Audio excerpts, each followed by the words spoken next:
नमस्कार। समसामयिक विषयों पर आपके पसंदीदा कार्यक्रम विशेष में आपका स्वागत है। मैं हूं आपके साथ वैभव राज शुक्ला। भारत की धरती पर अनेक ऐसे महापुरुषों ने जन्म लिया है जिन्होंने अपने आचरण, कर्तव्य और परिश्रम से न केवल देश का मान सम्मान बढ़ाया है बल्कि आने वाली पीढ़ियों के लिए भी एक ऐसी मिसाल पेश की है जो हमेशा उनके लिए प्रेरणा स्रोत रहेगी। ऐसे ही एक महापुरुष थे लाल बहादुर शास्त्री। देश के दूसरे प्रधानमंत्री लाल बहादुर शास्त्री ने भारत की आज़ादी में अहम योगदान दिया। स्वाधीनता आंदोलन में कई बार जेल की सजा भुगत चुके लाल बहादुर शास्त्री ने नए भारत के निर्माण में महत्वपूर्ण योगदान दिया। उनका पूरा जीवन ही देश की सेवा में बीता। सादगी, शालीनता और ईमानदार व्यक्तित्व के धनी शास्त्री जी ने देश की सुरक्षा और संप्रभुता से कभी भी समझौता नहीं किया और उनका ये दृढ़ निश्चयी व्यक्तित्व 1965 के युद्ध में देखने को मिला। जब पाकिस्तान ने भारत पर आक्रमण कर दिया तो शांत स्वभाव के शास्त्री जी ने न केवल जय जवान जय किसान का नारा दिया बल्कि सेना को माकूल जवाब देने की खुली छूट भी दे डाली। और हमेशा की तरह हमारी सेना ने पाकिस्तानी सेना की बुरी तरह से परास्त कर दिया। अनाज के मामले में देश को आत्मनिर्भर बनाने और हरित क्रांति लाने में भी शास्त्री जी का बेहद अहम योगदान है। 2 अक्टूबर को उनकी जयंती के मौके पर राष्ट्रपति, उपराष्ट्रपति और प्रधानमंत्री समेत कई वरिष्ठ नेताओं ने उन्हें श्रद्धा सुमन अर्पित किए। आज विशेष में हम बात करेंगे लाल बहादुर शास्त्री के जीवन, उनके विचार, उनके संघर्ष, उनके विस्तृत आयाम और देश को नई दिशा देने में उनके योगदान की। तो आइए शुरू करते हैं आज का विशेष।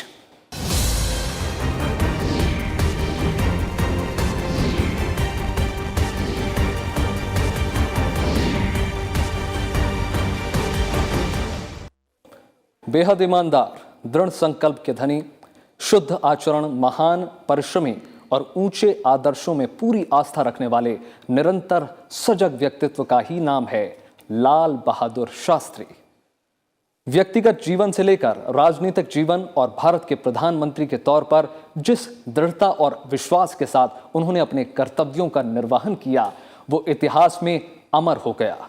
1965 की लड़ाई में पाकिस्तान को चारों खाने चित्त करने वाले लाल बहादुर शास्त्री ने पूरी दुनिया को यह संदेश दिया कि अहिंसा में विश्वास रखने वाले लाल बहादुर शास्त्री, उसके बावजूद देश की अस्मिता और अस्तित्व पर अगर खतरा होगा तो भारतवासी जंग से भी दूर नहीं होंगे।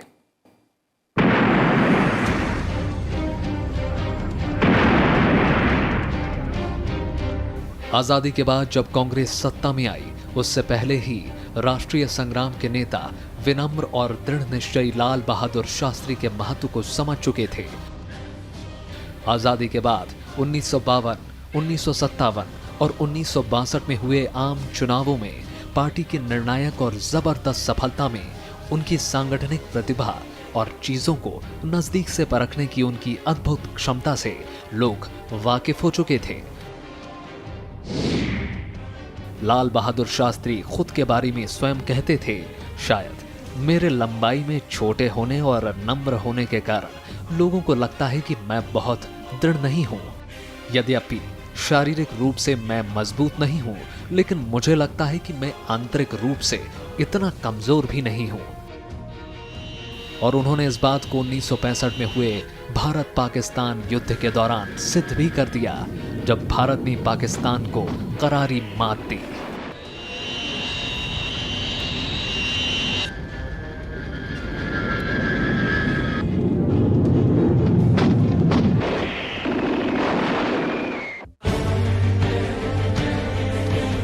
दरअसल 1964 में देश के पहले प्रधानमंत्री पंडित जवाहरलाल नेहरू के निधन के बाद देश को नेतृत्व प्रदान करने का भार लाल बहादुर शास्त्री के कंधों पर आ गया। 2 जून 1964 को वे कांग्रेस संसदीय दल के नेता चुने गए। इसके बाद 9 जून 1964 को उन्होंने प्रधानमंत्री के रूप में शपथ ली और 11 जनवरी 1966 को अपने निधन तक देश के प्रधानमंत्री रहे।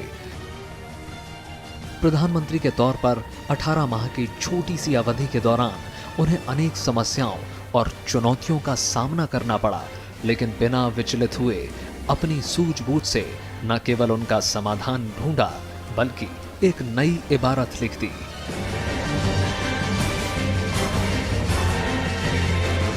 इस दौरान उन्होंने चीन के हाथों 1962 के युद्ध में हुई पराजय की ग्लानि को साल 1965 के भारत पाकिस्तान युद्ध में विजयश्री का सेहरा पहनाकर देश को ग्लानि से मुक्त करा दिया।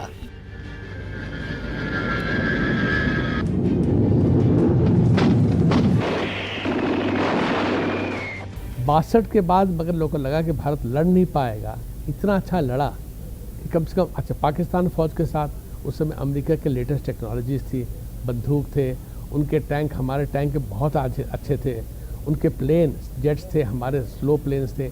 उसके बावजूद शास्त्री जी के नेतृत्व में अच्छा हुआ, तो लोग को अच्छा लगा।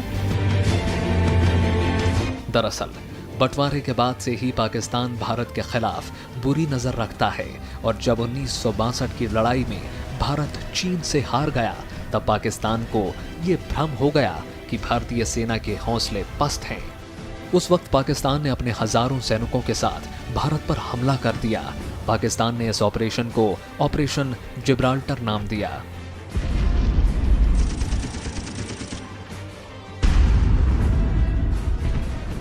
पाकिस्तान का लक्ष्य था कश्मीर की ऊंचाई वाले इलाकों गुलमर्ग, पीर पंजाल और बारामूला समेत पूरे कश्मीर पर कब्जा करना। लेकिन तत्कालीन प्रधानमंत्री लाल बहादुर शास्त्री द्वारा अपनाई गई रणनीति के चलते पाकिस्तान की योजना धरी की धरी रह गई और उसे मुंह की खानी पड़ी। शुरू में एक्सपेक्टेशन नहीं था कि वो खास काम करेंगे, बट देश के सामने बहुत चुनौती थी। चीन से हम जो हार चुके थे 1962 में, देश में निराशा थी, आर्थिक स्थिति भी हमारी खराब हो रही थी। उसी दौरान 1965 में पाकिस्तान ने अप्रैल में कच्छ में हमारे पर युद्ध शुरू किया, फिर समझौता हुआ लंदन में, उसके बाद फिर वो सितंबर के महीने में कश्मीर घाटी में अपना शुरू कर देते हैं युद्ध। अब तक शास्त्री जी पर लोग सोचते थे शास्त्री जी प्राइम मिनिस्टर ज़रूर हैं, कहते हैं कि हफ्ता में एक बार अनाज मत खाओ, बट उनका जो पब्लिक इमेज जो था वो ऑर्डिनरी जैसा था, एवरेज जैसा था, कोई खास नहीं था। उस युद्ध में जो उन्होंने अपनी दिखाई लीडरशिप दिखाया, नेतृत्व दिखाया और जिस तरह से वो इमर्ज किया वॉर के बाद, पूरे देश में लगा कि हाँ अब ये हमारा अच्छा सदृढ़ प्रधानमंत्री है।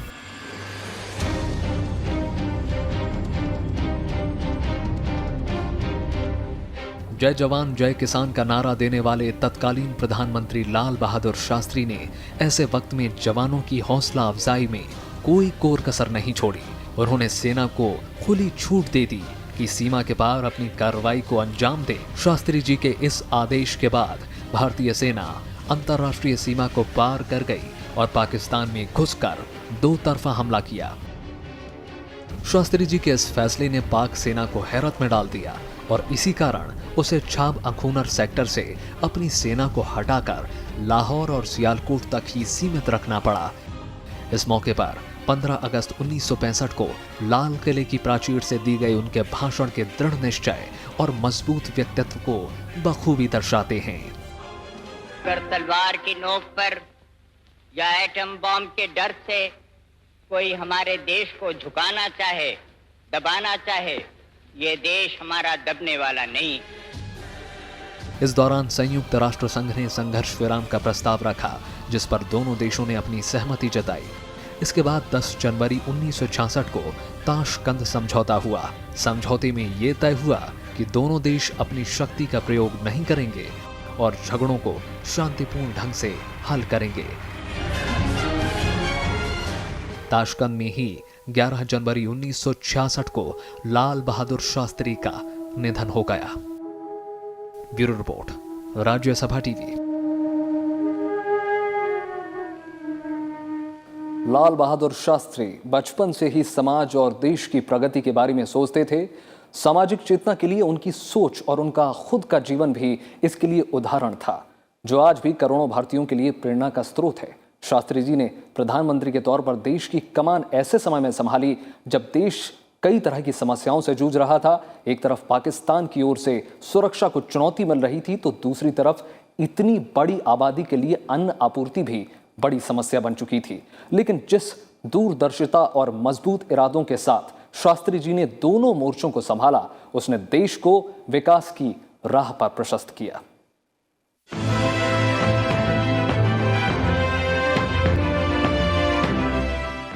हरे भरे लहलहाते खेतों को देख हमें हमारे अन्नदाता और सीमा पर बहादुरी से दुश्मन को धूल चटाने वाले तीनों सेना के जवानों पर गर्व होता है।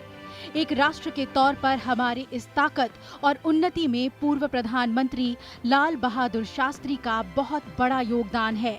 1964 में जब लाल बहादुर शास्त्री ने प्रधानमंत्री का पदभार ग्रहण किया तो उनका कार्यकाल राजनीतिक सरगर्मियों से भरा और तेज गतिविधियों का काल था। ये भारत के इतिहास में चुनौतीपूर्ण समय था और देश कई समस्याओं से जूझ रहा था।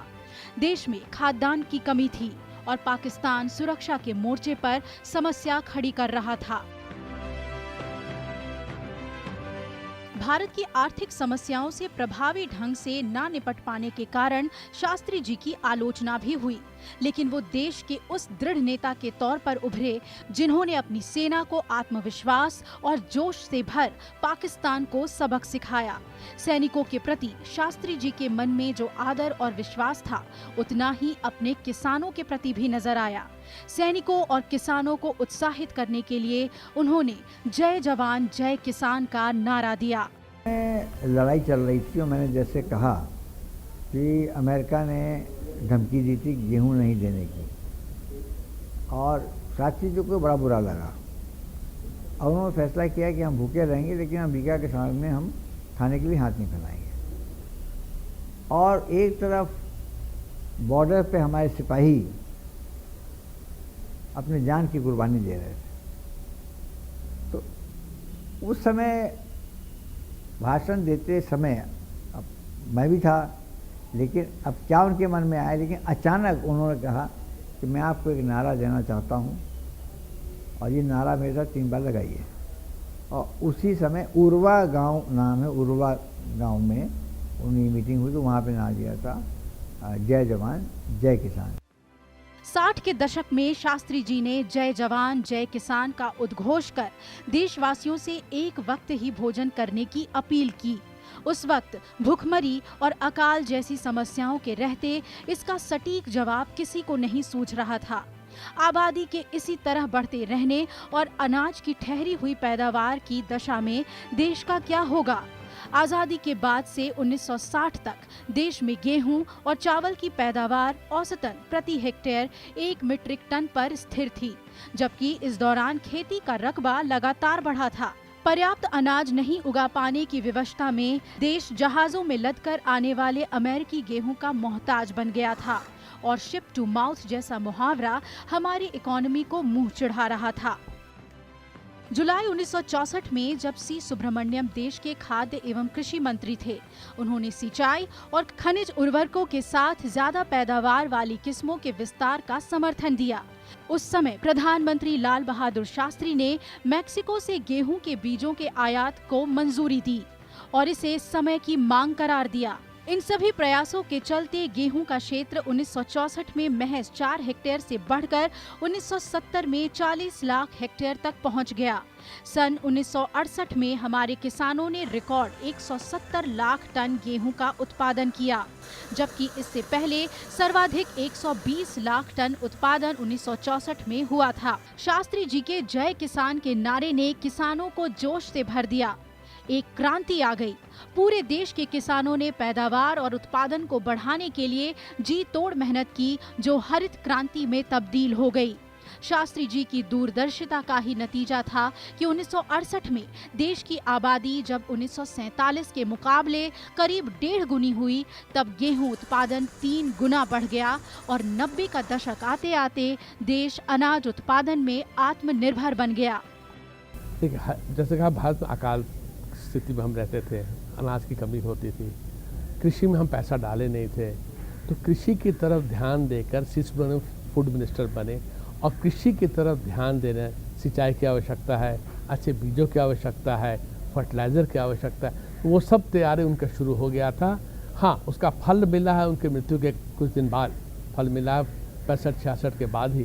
बट अगर वो तैयारी उनके राज में नहीं होता जब वो प्रधानमंत्री थे, तो भारत को बहुत कठिनाई पड़ी पड़ती। लाल बहादुर शास्त्री ने प्रधानमंत्री के रूप में ही नहीं बल्कि अन्य पदों पर रहते हुए भी उच्च आदर्श और नैतिकता का उदाहरण पेश किया। 1951 में वो रेल मंत्री थे, तब एक रेल दुर्घटना हुई थी जिसमें कई लोग मारे गए थे। खुद को जिम्मेदार मानते हुए उन्होंने रेल मंत्री के पद से इस्तीफा दे दिया था।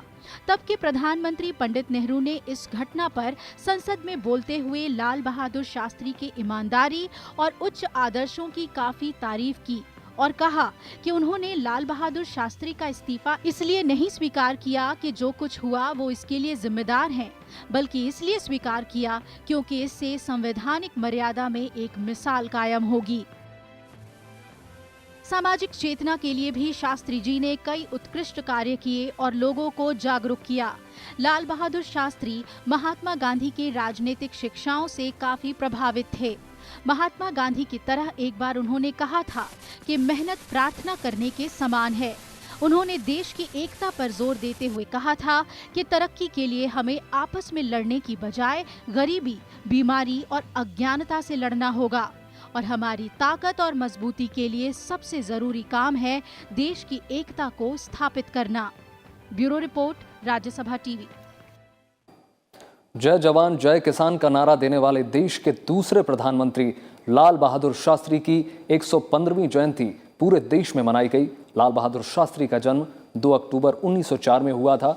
जयंती के मौके पर दिल्ली में उनकी समाधि विजय घाट पर विशेष कार्यक्रम हुआ। इसके अलावा संसद के केंद्रीय कक्ष में भी पूर्व प्रधानमंत्री लाल बहादुर शास्त्री को श्रद्धांजलि दी गई। जय जवान जय किसान।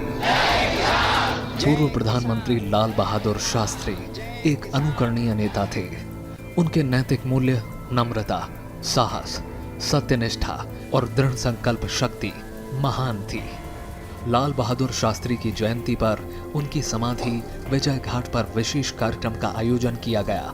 राष्ट्रपति रामनाथ कोविंद, उपराष्ट्रपति एम वेंकैया नायडू, प्रधानमंत्री नरेंद्र मोदी और कई वरिष्ठ नेताओं ने विजय घाट जाकर शास्त्री जी की समाधि पर श्रद्धा सुमन अर्पित किए। संसद के केंद्रीय कक्ष में भी पूर्व प्रधानमंत्री लाल बहादुर शास्त्री को श्रद्धांजलि दी गई।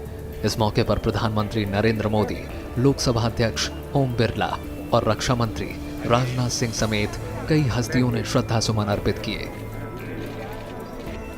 राष्ट्रपति, उपराष्ट्रपति और प्रधानमंत्री ने ट्वीट कर पूर्व प्रधानमंत्री लाल बहादुर शास्त्री की जयंती पर उन्हें श्रद्धांजलि दी।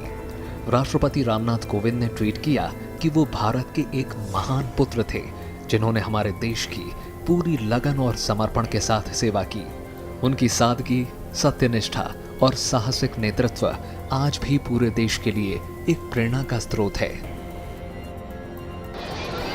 जय जवान जय किसान के अमर नारे के साथ देश की युवा शक्ति के देश प्रेम को मुखरित करने वाले लाल बहादुर शास्त्री को उपराष्ट्रपति एम वेंकैया नायडू ने श्रद्धांजलि दी। उन्होंने ट्वीट किया, शास्त्री जी ने सार्वजनिक जीवन में सादगी, सत्यनिष्ठा, कर्मठता और नेतृत्व क्षमता के अनुकरणीय मानदंड स्थापित किए। शास्त्री जी जन भाषा में जन संवाद करते थे, जन भावनाओं को समझते थे। समक्ष प्रशासन के रूप में उन्होंने कड़े निर्णय लिए और उनका सफलतापूर्वक कार्यान्वयन सुनिश्चित किया।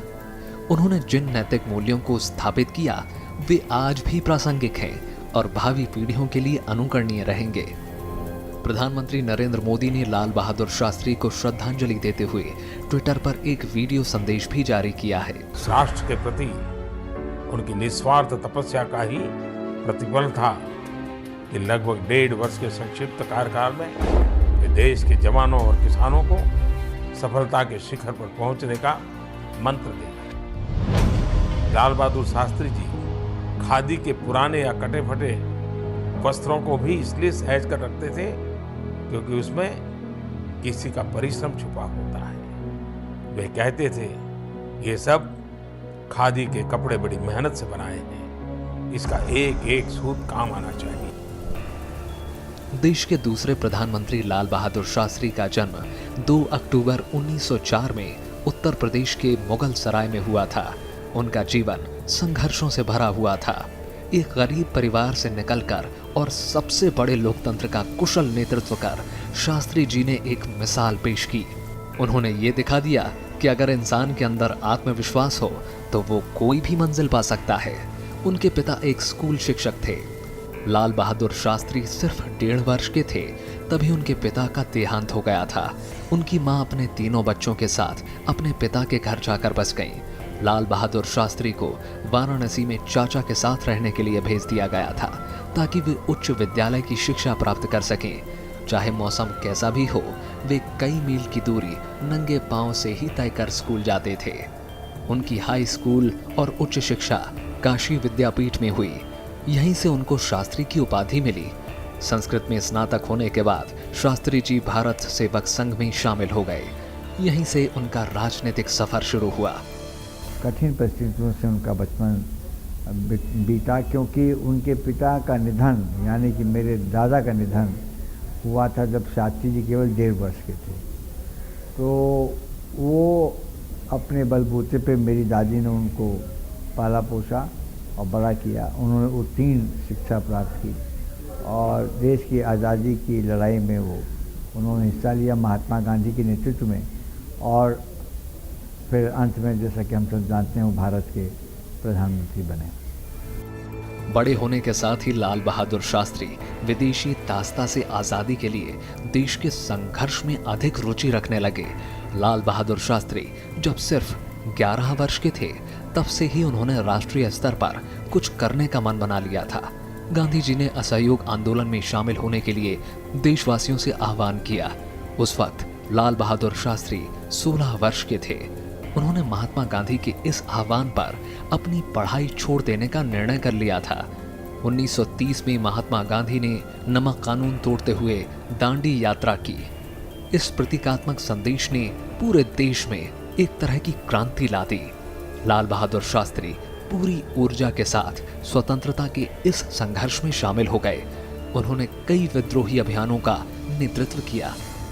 केवल 17 वर्ष के थे जब महात्मा गांधी काशी विद्यापीठ में गए थे और वहाँ गांधी जी के भाषण से वो प्रभावित हुए और तभी उन्होंने तय कर दिया कि वे गांधी जी के नेतृत्व में देश की आज़ादी की लड़ाई की लड़ेंगे। वो 9 साल उसके बाद जेल भी गए और हर आंदोलन में उन्होंने हिस्सा लिया और कांग्रेस के सिपाही के रूप में उन्होंने ये लड़ाई लड़ी। 1940 में जब कांग्रेस सरकार का गठन हुआ तो लाल बहादुर शास्त्री को अपने गृह राज्य उत्तर प्रदेश का संसदीय सचिव नियुक्त किया गया और जल्द ही वे गृह मंत्री के पद पर भी आसीन हुए। वे 1951 में दिल्ली आ गए और केंद्रीय मंत्रिमंडल के कई विभागों की जिम्मेदारी संभाली। रेल मंत्री, परिवहन और संचार मंत्री, वाणिज्य और उद्योग मंत्री, गृह मंत्री और जवाहरलाल नेहरू की बीमारी के दौरान बिना विभाग के मंत्री भी रहे।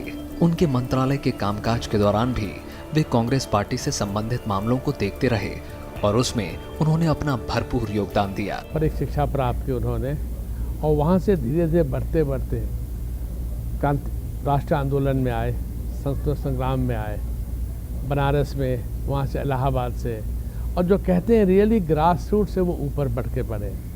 वो कोई बैकग्राउंड के नहीं थे, कोई उनका बहुत बड़ा सपोर्टर उनके पीछे कोई नहीं था, फिर भी अपने कार्य कुशलता से, अपने सिंसियरिटी से, अपने परिश्रम से वो कांग्रेस के काफ़ी बड़े नेता बन गए ईस्टर्न यूपी के। और जब प्रोविंशियल गवर्नमेंट वहाँ बनी तो उस मंत्रिमंडल में भी वो आ गए थे। सादगी, देशभक्ति और ईमानदारी के लिए 1966 में लाल बहादुर शास्त्री को मरणोपरांत भारत रत्न से सम्मानित किया गया। भविष्य को लेकर लाल बहादुर शास्त्री जी की सोच स्पष्ट थी।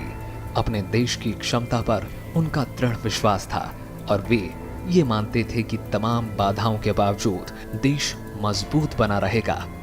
लाल बहादुर शास्त्री बाहर से जितने नम्र और सरल थे, अंदर से उतने ही सख्त और साहसी व्यक्तित्व वाले थे। देश की सुरक्षा और राष्ट्रहित के लिए कई अवसरों पर उन्होंने पूरी दृढ़ता के साथ कठोर फैसले लिए। Bureau report, Rajya Sabha TV.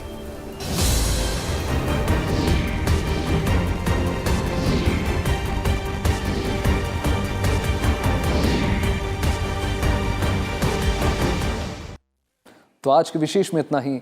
उम्मीद है आपको विशेष का ये अंक पसंद आया होगा। आप ये हमारा कार्यक्रम YouTube पर भी देख सकते हैं, जहां में आपकी प्रतिक्रियाओं और सुझावों का हमेशा इंतजार रहता है। बाकी देश और दुनिया की तमाम बड़ी खबरों के लिए जुड़े रहिए राज्यसभा टेलीविजन के साथ। नमस्कार।